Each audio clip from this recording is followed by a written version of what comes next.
Welcome to the Patriot Perspective. My name is Gregory Lykov, and I'm joined here with my co-host Ofer Adar. Hello, everybody. And today we have a very special collaboration with this world-renowned lawyer. I'm sure you know his name, the one and only Alan Dershowitz. Yeah, Alan has been a mentor and a person who really changed my life for quite some time. As many of our viewers know, for 16 years, I've been I had undiagnosed ADHD, basically meaning that I was a failing student. I couldn't read, I couldn't write. And then only last year did I finally get diagnosed and treatment began. And my first book I ever read was his book, The Case for Israel, which completely changed my life, made me want to dedicate my life to politics and Israel. So, this interview really means a lot, and we're so lucky to have him. So let's just get right into it. Welcome to the Patriot Perspective. Today we have a very special guest, Mr. Dershowitz here. So just as to start off from a personal story, Professor Dershowitz has been a personal mentor to me for quite some time now. He was one of the very few people who took interest in my writing from a young age. And the first book I actually read was The Case for Israel by you, and it changed my life. That's what made me want to dedicate my life to Israel. So this is a especially important podcast for me. We have Ofer Adar here, who actually lives in Israel. So it's an honor to have you on. And yeah, let's get right into it. So on the first topic we really want to get into is the current situation right now in New York City, where we have a socialist candidate running who is a clear anti-Semite. So and other issues, and then it was easy for them to agree with him on anti-Semitism. So that's what I worry about.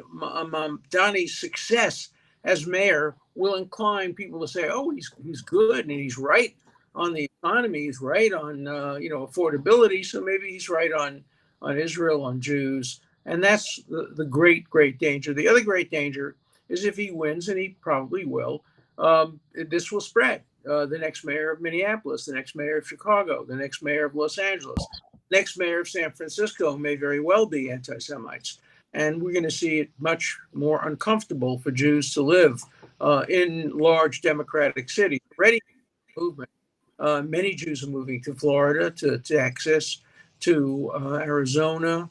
I just came back from Boise, Idaho, and it's a great city. I think we're going to see an end to Jewish concentration in big democratic cities as Jews get more and more frightened of democratic control. Look, I was a Democrat since I'm 15 years old as you were when you started doing all of this, and what a remarkable job you've done. I really appreciate it. But I've been a Democrat since I'm 15. I'm not a Republican. I'm an independent. But I'm more than an independent. I am an anti-Democrat. I am against the Democrats. I will work hard to see them lose every single election. Not the elections, people who are, pro-Israel, who are decent, who are reasonable. But I don't want them to control the House or the Senate, because if they do, who are they going to make chairman? AOC and Elon Omer and Elizabeth Warren. Elizabeth Warren is one of the worst Jew haters in the Senate today. I knew her. I sat next to her at lunch for years. What has happened to her is just despicable. If she doesn't have a mind of her own. When she first ran for office, she came to me and asked me to give her a tutorial on the Middle East, because she says she doesn't know anything about it. Now she's the know-it-all of all. And, she's a bigot, and she's just awful. And what's happened is the East is now represented by some of the absolute worst people: the senator from Connecticut, the senator from Vermont, from Massachusetts, have been just awful because they're unthinking. They just follow the crowd. And we have a lot of work to do. Yeah, definitely. Yeah. And when you look at some of his policies that he was talking about, it's a very astute point, because he just was in a photo with an unindicted conspirator from the 1993 World Trade Center bombings. So that's all in the midst. And at the same time, there's this huge debate raging about how the next mayor of New York City should deal with Donald Trump and the deployment of the National Guard potentially to one of the largest cities in the country. So Mamdani, he's completely opposed to it. I want to know what you think, both from a legal perspective, but also just from a moral perspective. What's the best approach to dealing with that for our city? I don't think the courts will uphold sending troops into cities against the objection of governors and mayors unless there's a real insurrection or so much crime that it's outside of control. So I think the courts will not sustain sending troops into New York. They will sustain sending troops into the District of Columbia. They probably would have sustained it in Portland, Oregon, during the first Black Lives Matter events, but I don't think they're going to do it in places like New York, which has a high crime rate. And by the way, liberals and Democrats are also totally lying about the crime rates. Of course, felony convictions are down because district attorneys aren't prosecuting felonies as felonies. They're prosecuting them as misdemeanors and releasing a lot of the misdemeanors. So if you look at the actual occurrence of crimes, it's not down. But if you look at what Democratic mayors and others are reporting, it's an artificial reduction in crime, particularly in a city like San Francisco, where people are not prosecuted. And if you're not prosecuted, you don't become a statistic. So the way to reduce crime is not prosecute criminals. That actually increases crime. It just decreases the reporting of crime. Yeah. And So adding on to do you think that the Insurrection Act should be deployed? Like, would that be legally viable at any point? I don't think so. I think that the courts would strike that down. There's not been an insurrection. There may be one at some point. And when you look at the demonstrations the other day of the No Kings demonstration, it was mostly peaceful. But inevitably, whenever you have a left-wing demonstration, you're going to have people calling for death, killing, violence. Always get the anti-Israel crowd. They join every possible demonstration against authority and against the government. But we're not in an insurrection at this point.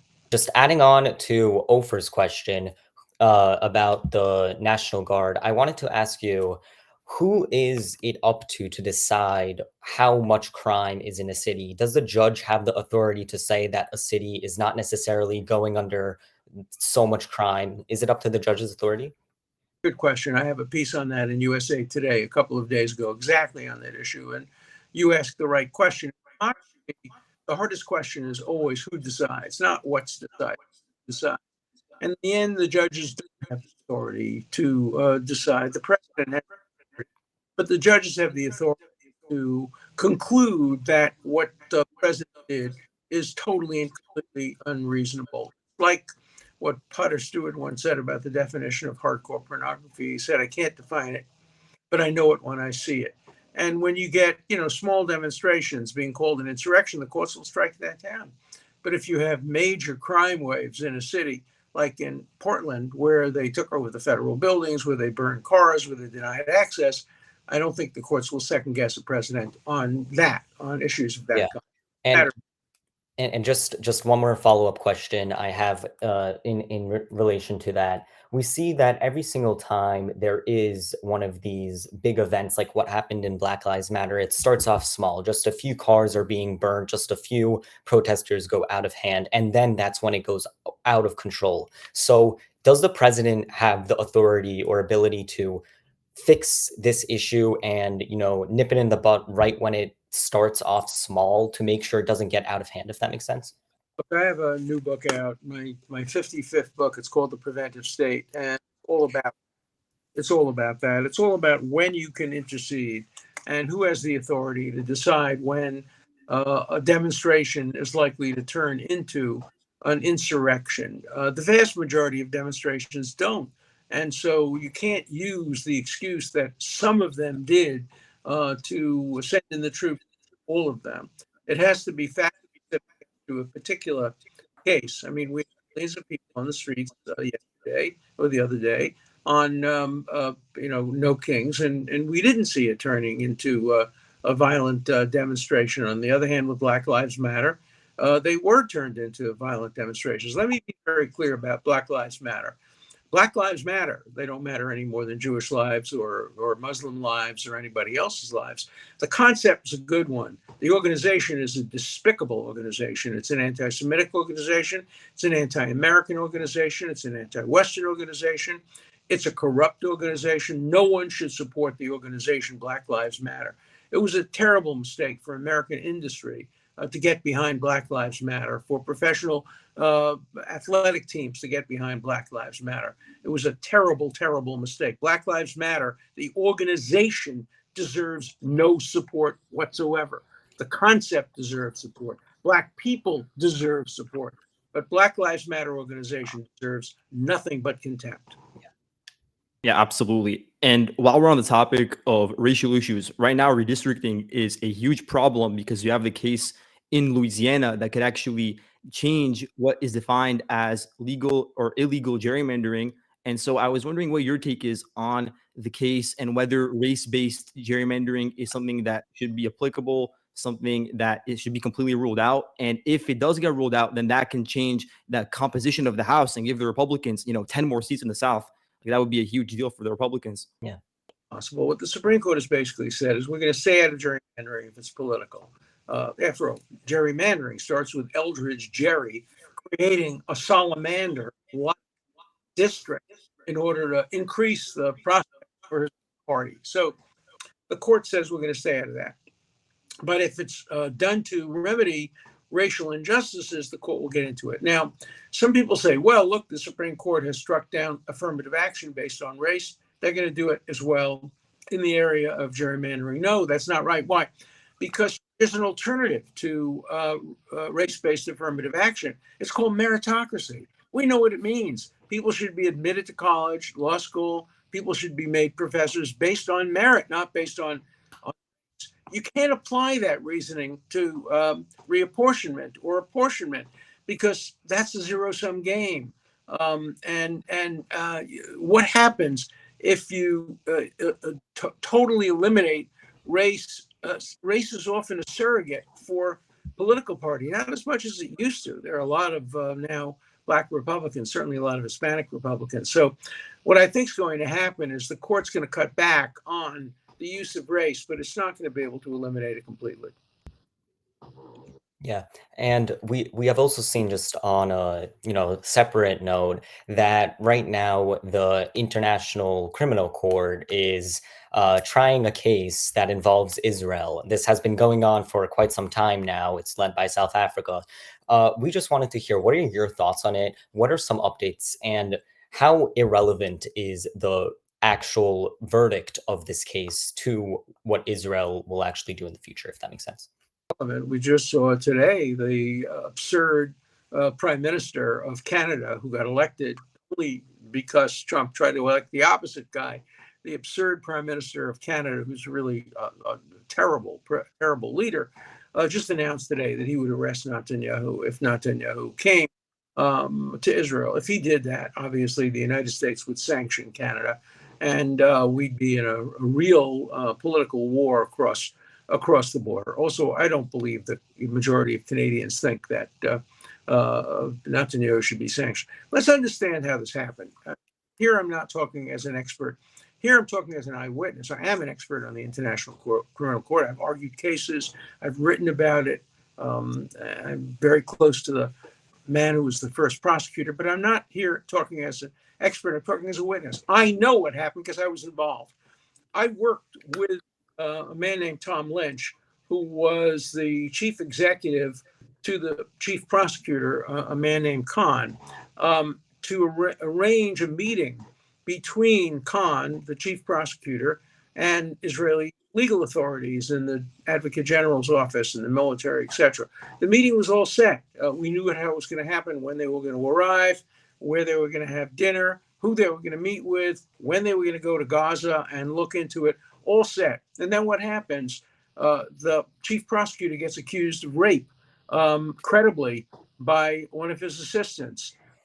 As a result of getting accused of rape, plausibly, credibly getting accused of rape, he immediately calls off the meeting. I know, because I got a call from Tom Lynch saying, oh my God, you wouldn't believe what happened. We're supposed to leave tonight on a plane. You arranged it all. I have to tell you, we've canceled it. He's not going. Why is he not going? Well, I can't get into it. Well, he's gotten into it since, and it's very clear. There's a one-to-one relationship. The minute he gets accused of rape, he decides to issue a warrant against Netanyahu without hearing the evidence. So he didn't even hear the evidence. So it's a completely corrupt process. Thankfully, the United States and Israel are not members of the International Criminal Court, and their decisions, of course, are not binding on it. But nobody should be a member of the International Criminal Court at this point, unless they get a new prosecutor and create a whole new world view. Right now, it's not a court, it's not international, and it has nothing to do with justice. Yeah. And if, Netanyahu comes to New York, where Mamdani supposedly in a few months is elected, he has talked about arresting him and abiding by the ICC's standards. Is this possible? Can a mayor arrest a foreign prime minister? Of course not. And he would have to fire his chief of police to do that, and he would get arrested. Mamdani would get arrested if he did that. I would defend Netanyahu, as I have before. It would be the easiest case I ever had. He has diplomatic immunity, and if Mamdani tried to arrest him, that would be an unlawful arrest, a violation of the Supremacy Clause of the Constitution, and it would be a tort, a serious infringement on the rights of Benjamin Netanyahu, when we would take all actions necessary to make Mamdani pay in whatever way was appropriate. So in an article I wrote the other day about that, I said to Mamdani, if you're elected and you do it, bring it on. We're ready. We're ready. But it won't happen. It's just... Yeah. And on a similar note, in relation to international law, Trump is using the authorization of military force given to him post 9/11 to strike suspected drug dealers in the Caribbean and killing upwards of 35 suspected drug dealers. Do you think that's also something that can be litigated in international law and something that is plausibly illegal just based on those standards? No, I don't think so. Again, it's right out of my book, The Preventive State, because what it is it's an attempt to prevent the importation of fentanyl by interdiction. And every country has the right to prevent crimes from being committed in its land, even if the crimes are being planned and arranged outside of the international border. So what the United States is doing is perfectly legal, and it has nothing to fear. Somebody may bring a charge against them in front of the International Criminal Court. By the way, the International Criminal Court has no jurisdiction over countries. It only has jurisdiction over individuals. That's why the defendants in the Israel case aren't the state of Israel. They're Netanyahu and Gallant. And if they wanted to do it against the United States, it would have to be against Donald Trump, not against the United States itself. The International Court of Justice, another somewhat less corrupt, but equally an effective court, they can bring cases against nations, but the International Criminal Court only has jurisdiction against individuals. Okay, so my next question would be again pertaining to Mamdani, and that is like what we can do. Obviously, it's October 20th. The election is in just a few weeks. But as people who live in New York City, like what can they do? Because I've been giving speeches, I've been, showing up to rallies, and to be honest, after Charlie Kirk's assassination, we have seen a dramatic decline in attendance to those rallies because people are scared to attend political events. So, like, what is the best course of action to take to prevent Mamdani from winning? There's only one course of action, and that is to get Sliwa out of the race. And the only way to do that, I think, is to persuade President Trump to appoint Sliwa to a position that he couldn't possibly turn down. And he would be good. He's a very energetic guy, very bright. And if they made him like a deputy or third or assistant deputy director of the FBI or something like that, he might get out. And at that point, we have a real race. And but I don't think that's going to happen. I don't think demonstrations, for the most part, are preaching to the converted. Rabbi Cosgrove yesterday, the other day, last Saturday, gave a wonderful sermon, departing from his usual nonpartisanship, saying that everybody has an obligation to vote against Mamdani, but he's preaching to the converted. I have an article that I've submitted now for publication about that as well, but I don't think it's going to have a big impact. The biggest impact would be if Sliwa got out of the race. And to expound upon something that you were mentioning earlier in relation to you actually leaving the Democrat Party, now we're seeing this rekindling of connection between Mamdani and mainstream Democrat figures. Hochul gave that major endorsement, and he's being seen in all these, fringe synagogues with Nadler, and so that's just a real shift from him in terms of optics. But in terms of the core message, is that the same from him? Like, is he still the same DSA type candidate that he was a couple of years ago? And what does it show about the Democrats that they're embracing him like this? He's exactly the same. He's only lying now to vote, get them to move more to the center. Look, there's nothing a Jewish candidate for office or a Jewish politician supporting Mamdani. Mamdani has said you can't be a progressive if you're pro-Israel. You have to be pro-Palestine, whatever that means. To be a progressive, the other side of that same coin is you can't be pro-Israel if you're pro-Mamdani. And so we have to remember that anybody, whether it be Hochul or Nadler or that other creep who's the comptroller of New York, they're not pro-Israel. They pretend to be pro-Israel, but they're phonies. You can't be pro-Israel and pro-Mamdani any more than Mamdani. You can't be progressive and be pro-Israel. So people have to look themselves in the mirror. And I think anybody who supports Mamdani should be have their political careers ended. No reasonable person should ever vote for anybody who supported Mamdani. I know I could never, ever vote for anybody who supported Mamdani. To support Mamdani is to support Hamas, essentially. Yeah, and adding on to that point, I wanted to ask about what you think Mamdani's greatest threat is, because we'll have a mayor right now. He's not going to completely radicalize the city. There's not much that he can do that other candidates in the past have done as mayor. But him specifically, he is normalizing Democrat socialism. He is normalizing anti-Semitism. If you're the mayor of the biggest city with the most amount of Jews in the world, and you are an anti-Semite like him, that is a concern to who is going to come after him and what he is going to normalize. We see that Mamdani is not the only mayor that's a DSA socialist that is running. We see in Minneapolis the same exact story. So is it a real concern that he will be just the start of a much larger movement against Jews, against capitalism, against American values? Yes, and of course, he couldn't be elected in New York without Jewish support. If every Jew voted against him, he would probably lose, but he has 50% of Jews voting for him. People forget that Jews voted for Mussolini, Jews voted for Stalin. There are no bigger idiots in the world than self-hating Jews, and there are plenty of them out there. I know, I'm related to some of them. I'm friends with some of them. I used to at least be friends with some of them. And there is a real psychological illness among some Jews voting against their best interest. You'd think they would have learned from history, but they haven't. So you're going to get Jews, rabbis, mostly women rabbis, interestingly enough, but you're going to get rabbis, reform rabbis, who are voting for Mamdani and who are virulently anti-Israel. And it's a problem, and it will spread. It will spread to other cities. It will spread to other countries. We're going to see more and more public officials who are overtly anti-Semitic being elected to office. This is not 1939 Germany, but it is 1932 Germany. We're very close to it.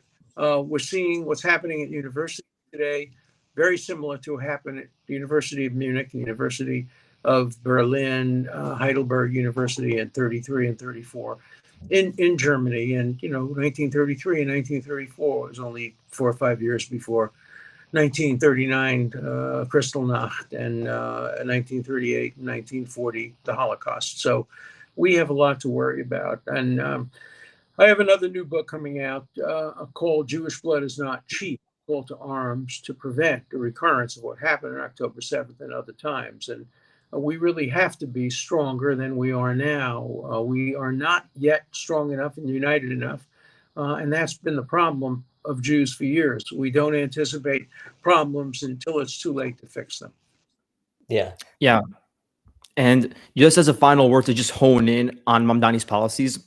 Now, do you think that it's realistic that the agenda is laid out, just very briefly, is actually viable, that could pass through the assembly? And let's say it does, what would be the sort of worst consequences that we'd see come out of that?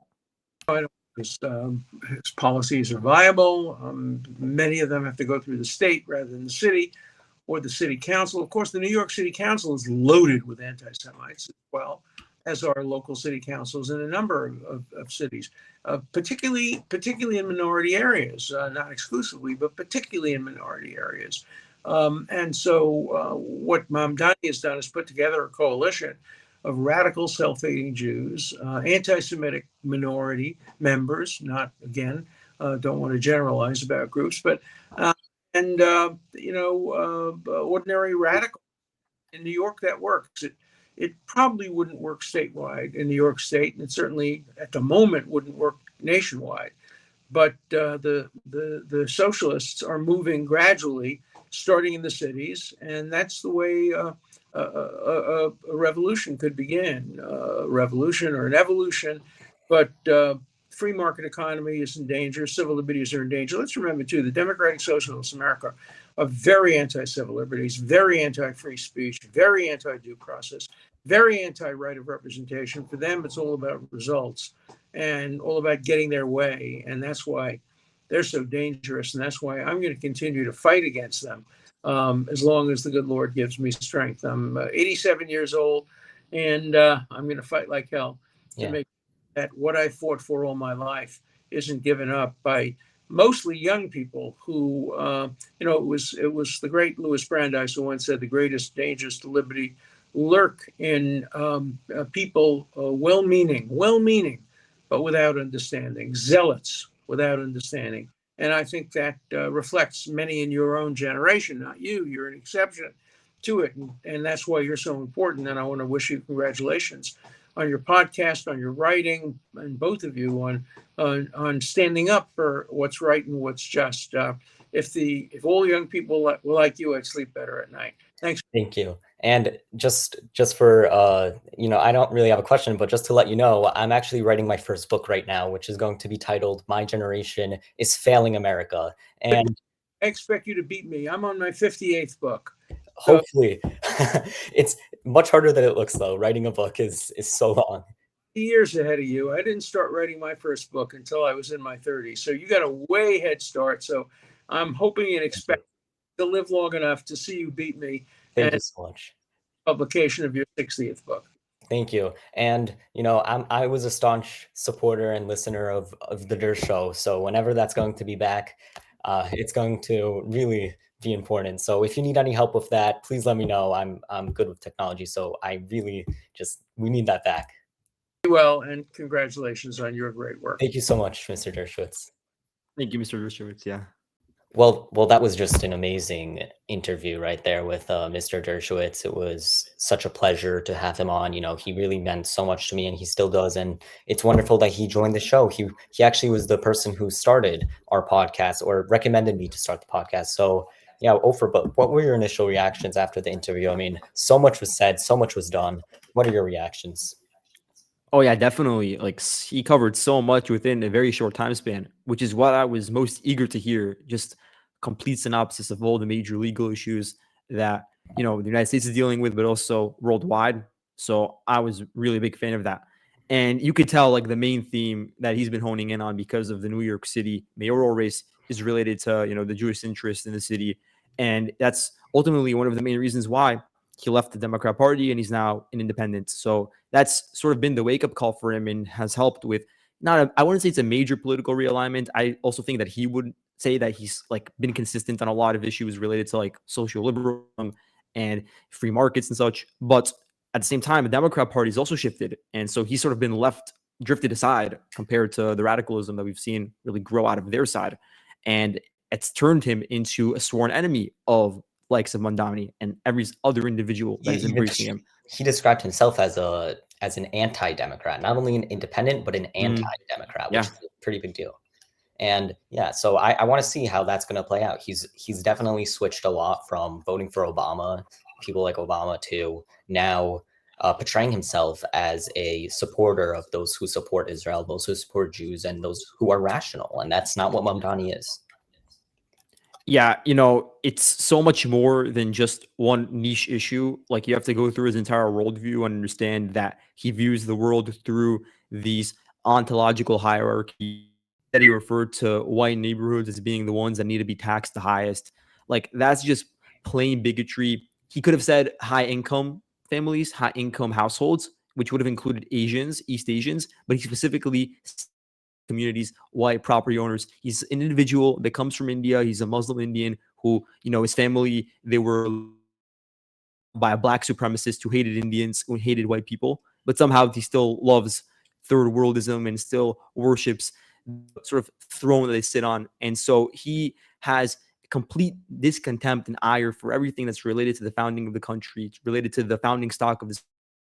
He just completely hates it. He doesn't understand it. He doesn't want to understand it even. He doesn't embrace the actual meaning of what it is to be an, and he's trying to undermine it from within now by becoming mayor and trying to bring in all these really radical policies that are going to make one of the greatest cities in the world one of the worst. So I completely concur with Dershowitz's like complete, fanaticism being opposed to him.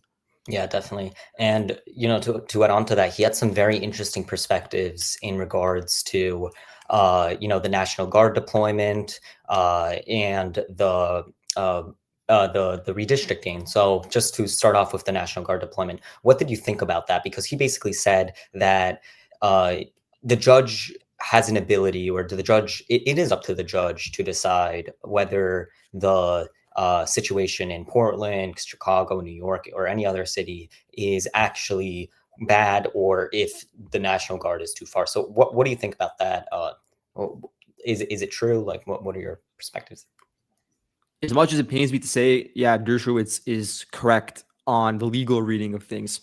The judge does have some leeway, but they need to give the president the benefit of the doubt, essentially, when it comes to his assessment of the situation. But when they think that there's like gross, really misreading of the facts and that he's purposefully trying to miscontextualize what's going on in order to further a political agenda, that's when they are supposed to step in legally.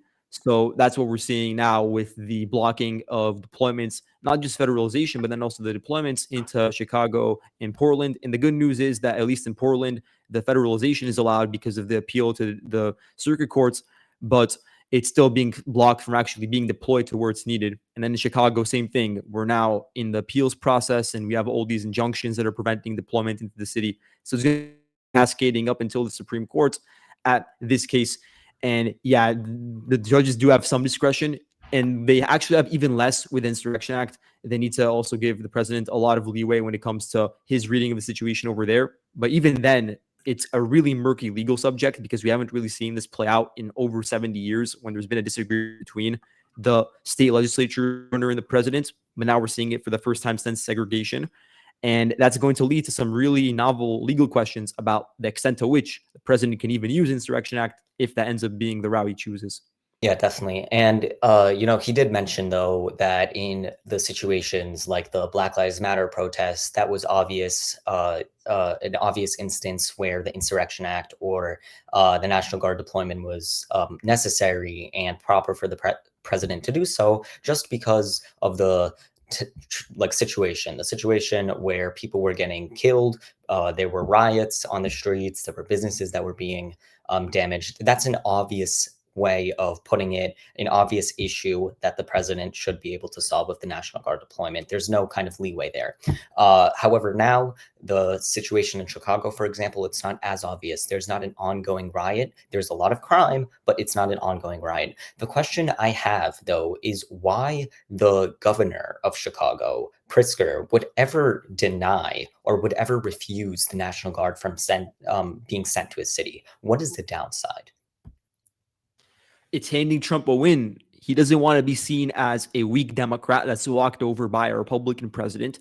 And the problem is it substantially improve the lives of the people in Illinois, but also obviously in Chicago itself by such a huge degree that, it could actually change their minds about some of Trump's policies, and maybe they, warm up to the Republicans.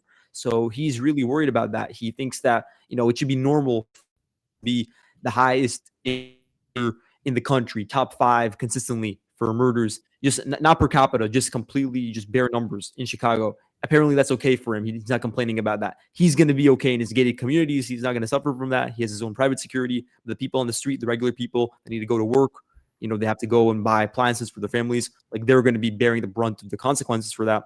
And so, yeah, National Guard deployment, there are two different ways in which you can go about it. You can go about it, crack down on it. That's what they did in DC, obviously. It's what they did in Memphis, actually. And in Memphis, the governor is Republican, so they let it happen. So there's no problem over there. Then in Portland and Chicago, the crime is one problem. And then also the riots in relation to execution of laws are another problem that has to be addressed concurrently. And the legal defense that Trump is using is more reliant on the protection of execution of laws and ensuring that, those orders that are given from the federal government actually are enacted. And that's why we're seeing those feds deployed to the federal sites, the ICE buildings, because that's their particular role. And I hope that it expands to major crime stopping.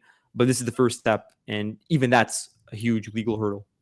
Yeah, definitely. And if the National Guard is sent to defend an ICE facility, it is different from the National Guard being sent to patrol an entire city. So those are two very different things. And we'll see what happens. Another point that he brought up was the situation in Venezuela, the situation where Trump is, striking fentanyl boats carrying, dozens of tons of drugs in narco submarines. The left has been very critical of Trump for shooting these boats in international waters. What are your thoughts on how he responded? Because he basically said Trump can do it. I mean, it's common sense here. First of all, from just a practical standpoint, nobody's stopping Trump from doing this. The only way you can stop it is through force, and no country is going to exert force on behalf of Venezuela, besides Venezuela itself. Even Venezuela, they sent frigates to train, and it sunk before they even got it to combat. They were literally training, and it already sank. So they're in disarray. The only boats that work for them are the drug boats, and now those are the ones that are getting targeted. So yeah, it is good. And then from like a legal perspective, I completely agree. This is a really major existential threat to the country, where you have over 100,000 people. Measures. For all this time, we tried to intercept them using non-lethal means to try to just come up and stop them with a speedboat or something like that. And it's never worked because they get away, and it doesn't really disincentivize them. So the best way to interdict them is the best route for interdiction, and they are literally holding lethal weapons, not actual bullets or bullet casings, but lethal drugs that will kill people. So the president does have the mandate to go out and prevent the security of his citizens from being undermined. Yeah, definitely. And lastly, just to wrap things up, the last one that he brought up was the situation in Louisiana with the Voting Rights Act being rethought or relooked at by the Supreme Court. So what are your thoughts again, like on what he mentioned with the Voting Rights Act and in gerrymandering in general? Because the Supreme Court, as he said, has stayed out of gerrymandering for quite some time, only when it involves in race. That's the only time the Supreme Court actually involved itself in gerrymandering in Bush versus Vera. So what are your thoughts about, first off, the topic of the Supreme Court reevaluating this case and his answer? Yeah, so it is interesting. And I don't know if that's how it's going to end up playing out in the Supreme Court. I think there could be a favorable result for the state of Louisiana and then for Republicans in general that could change the course of the elections in the midterms. But yeah, you think about it, the initial really worry with race-based gerrymandering is that it would exclude Black people. But now the case is being fought over is that, the district courts in Louisiana, this is the jurisdiction that it was within, they ordered 2 Black districts to make up for perceived racism. So it's almost like affirmative action. And I know we said it wasn't, but like it's a very easy way to think about it when you apply like the standards and the way that it's trying to fix systemic issues in relation to the districting. Because there was one Black district in Louisiana and it looks like a salamander, like you said, exactly. It's very gerrymandered. So they were saying in order to increase representation and pluralism for the Black community, we need 2. So that in states that it's due to the race that we're adding in a new district. And that's the problem that the state of Louisiana and that a lot of the white residents that were bringing up the case have. And they're saying that the 14th Amendment, this should be struck down, that there should be no consideration for race, that it should be purely based on political lines, and that even if that leads to race-based divisions, it's not a consequence consequence of the fact that, Black people are mainly Democrats and vice versa. And so, yeah, that's probably the angle of all this.